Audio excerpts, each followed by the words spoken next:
Expert in dry wit and humor and purveyor of urban cool, Fran Lebowitz, the cultural satirist, will be appearing for one night only in Pittsburgh.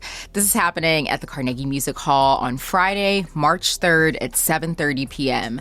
The star of the Netflix series Pretend It's a City will be in conversation with moderator and writer Damon Young. After the talk, there will be a 30-minute Q&A as well as a book signing. If you don't bring your books, that's okay, because books will be available for sale at the event, courtesy of Penguin Bookshop. Tickets are on sale now at Ticketmaster.com.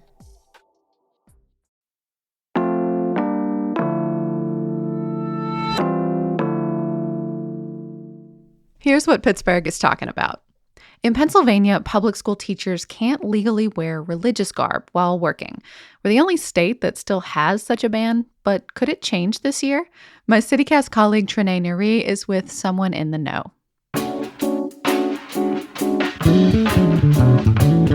It's Tuesday, February 28th. I'm Megan Harris, and this is CityCast Pittsburgh.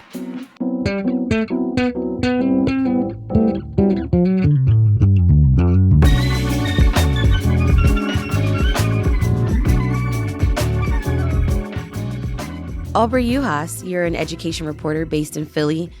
First things first, this sounds so ridiculous. What exactly is this ban? Sure. So it's referred to as a Garb ban. And what the law does is it prohibits public school teachers from wearing anything that shows they're a member of a particular faith. About 24 states once had bans like these, but like you said, today Pennsylvania is the only one that still has a law in the books. And you use the word ridiculous to describe the ban, and I think that's a pretty good word choice there. Because I talk to a lot of people who say it feels kind of silly to have this law in the books when it's obvious that it isn't being enforced. If you walk into any public school, odds are you'll see teachers wearing things that violate the law, like a cross or a Star of David or a yarmulke or a hijab.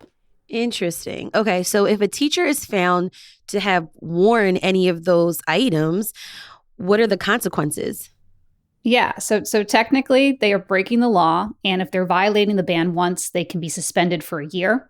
If they break the law again, they can be permanently disqualified from teaching at that specific school. And there are consequences for school leaders too. The law says if a school director decides not to enforce the ban, they can be found guilty of a misdemeanor and eventually removed from their position. But I want to be clear that throughout my reporting, I didn't come across any recent examples of the law being enforced. And when I asked experts about this, they pointed me to this federal court ruling in 2003 that found Pennsylvania's ban is likely unconstitutional under the First Amendment. Were people worried that teachers would express their religious views onto students? Yeah, so I think that is what people think of right now when they look at this law. But interestingly enough, when I looked back, that really isn't where this law came from. Okay, so where did it come from? Yeah. So it comes way, way back. We're going to go all the way back to 1895. And at that time, one of the dominant facts in American life was anti-Catholicism. So I spoke with Philip Jenkins, a professor of history at Baylor University in Texas. And he told me it was really this mass movement of Protestants called the American Protective Association, or APA, that was the driving force behind this Garb law.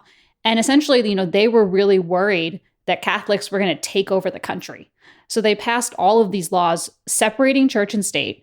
And it was less of a focus on, separating church and state and more of a focus on just trying to keep Catholics out of institutions. And one of the institutions they were really, really focused on were the public schools. And so Pennsylvania was one of the first states to bar public school teachers from wearing any kind of religious garb, right?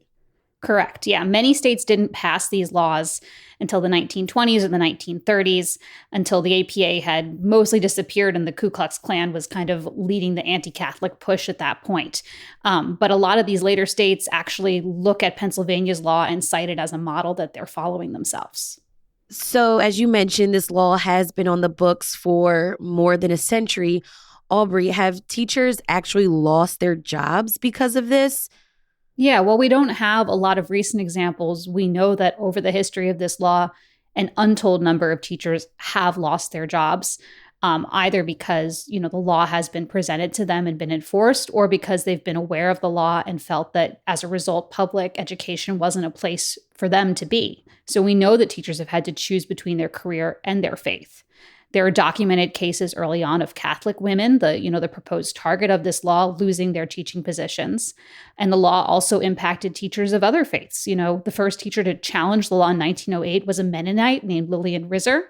The judge initially ruled in her favor and declared the ban unconstitutional under the state's constitution. But then the higher courts overruled the decision.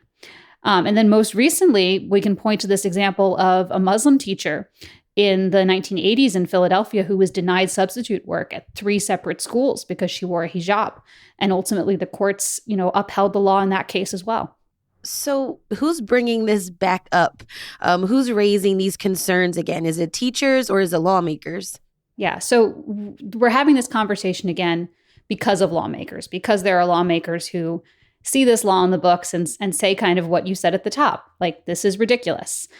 We know that, with the First Amendment protections, we have teachers in every school across the country, who are wearing things in line with their faith. So why does Pennsylvania have this archaic law on the books that could potentially be abused, right? So the conversation has been about removing it. And I think as people talk about it and awareness comes up that this has been on the books for such a long time, people are talking about what it has meant over time. And what it has meant is that it's been, sporadically and subjectively enforced. And we've seen teachers of particular faiths at particular points in time lose their livelihood or feel that they didn't have a place in public education because of this policy. Aubrey, you actually talked to a Philly math teacher who's concerned about this law currently. And what did she tell you about her experience? Yeah. So interestingly enough, when I connected with her, she just had this flashback to being a little kid. She was 8 or 9 years old, and her mom was a teacher in Philadelphia public schools. So this was in the early 1990s.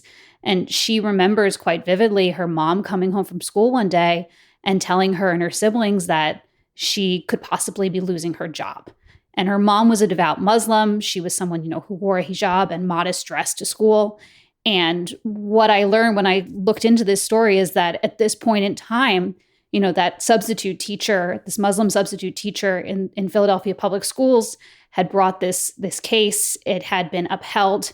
So there was kind of this anxiety as teachers and principals were kind of looking and saying, wait a second, do we have to enforce this policy as well?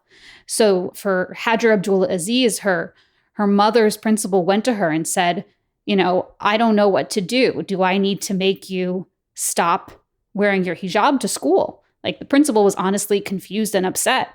And her mother, a freedom fighter in Black Panther, responded by telling him, my faith is non-negotiable. I'm going to teach in full garb, or you're going to have to let me go. And ultimately, the principal chose not to enforce the law, and Abdullah Aziz's mother kept her job. But she says the ban just wouldn't leave her mind. And all of her career, it just loomed in the atmosphere that there will always be multiple reasons why you could get let go, and this is one of them.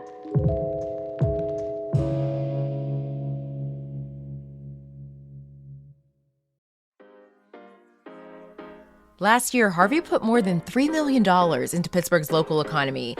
That's because the thousands of Harvey members who got boxes supporting small growers and producers.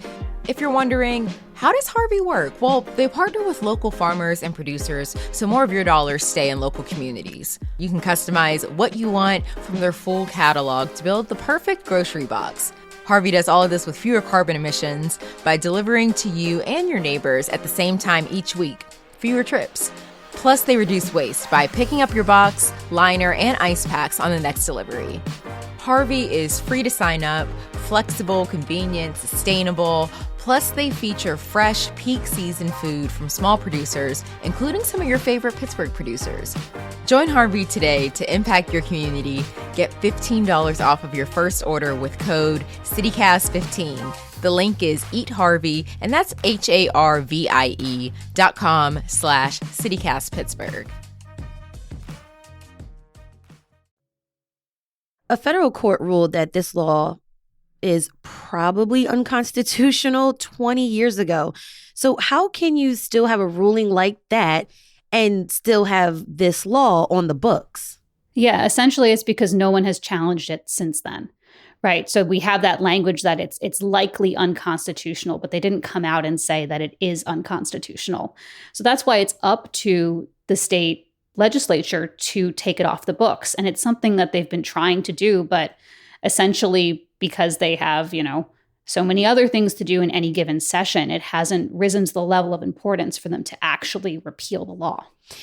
But it does have some bipartisan support, and that doesn't really happen a lot, often these days. But how likely is Pennsylvania going to finally throw out this law if lawmakers do bring this to session? Yeah, it's hard to tell. I think if it was scheduled for a vote, the expectation is that it would pass. But there's been challenges in terms of getting it on the calendar. So the state senators who are sponsoring the bill, Republican Kristen Phillips Hill and Democrat Judy Schwenk, they've tried twice already. They've gone through this process before. It's passed in the state Senate, but it has never made it to the state House for a vote. And they're going through this cycle again right now. They reintroduced their bill in early January. The Senate passed it unanimously. And now they're just kind of in a holding pattern. And like I said, the expectation is that if they can get it scheduled, it'll pass. But, it's just a matter of waiting to see if it gets on the calendar. Now, why would something that has support not get scheduled for a vote? Yeah, I think it's because this idea that because it's likely unconstitutional, it doesn't pose an active threat. So folks just feel like maybe it isn't important to go through the process of finally taking it out of the school code. But what you'll hear, what I heard from legislators is it's just embarrassing that Pennsylvania still has this on the books, that it reflects poorly on the state. So there is this push and this desire to take it off. And going back to the teacher that I spoke to, talked about her mother's experience, Abdullah Aziz. She says that, while she personally hasn't been impacted by the ban because she herself has worked as an educator, she feels like it needs to be lifted because it does pose an ongoing threat to teachers, that you could have a school principal or a school administrator who decides they want to enforce this policy. And then, a teacher would essentially get swept up in having to go to court and being really tied up in kind of like a legal quagmire. If this law did get thrown out, would there still be some limits on what public school teachers can wear? Is there any kind of religious clothing that might cross the line? Oh, definitely. Yeah. I spoke with David Calloway, this religious freedom specialist, and he told me that, ultimately schools have this responsibility to make sure they're protecting the rights of students.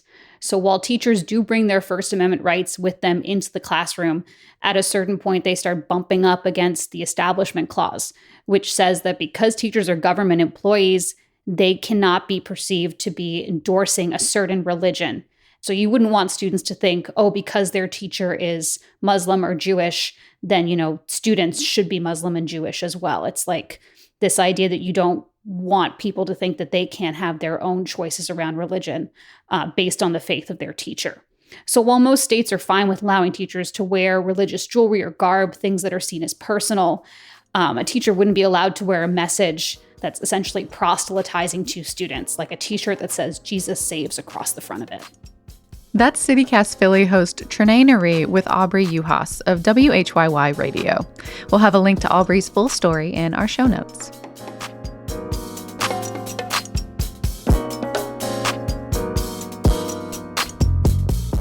A little more news before you go. Some Pittsburghers are complaining of itchy eyes, stuffed up and runny noses, and coughing. While these might sound like symptoms of seasonal allergies, they're not. WESA reports the region's pollen count has actually been pretty low, and the real culprits could be household allergens like dust mites and mold, or those lovely 70-degree days we've been having. These shifts in temperature like that can trigger non-allergic rhinitis, which feels sort of similar to allergies. So while some allergy meds probably won't help you, nasal decongestants and sprays could save the day. And Pittsburgh Regional Transit currently has 26 different loops that pass through downtown, and they're kind of hoping to reduce that number. With construction of exclusive lanes now running from Oakland to downtown for the bus rapid transit system, PRT wants to cut a few routes and pick up as many riders as possible. So they're taking it to the riders themselves. PRT is hosting a series of virtual and in-person meetings this week to talk about the potential changes. We'll have more info on that and how to attend in today's newsletter. That's all for today here on CityCast Pittsburgh. If you're liking the show, we hope you'll reach out and let us know. You can leave us a review, you can subscribe to our Hey Pittsburgh newsletter, and you can jump in those DMs. We're at CityCastPGH. We'll be back tomorrow morning with more news from around the city. We'll talk to you soon.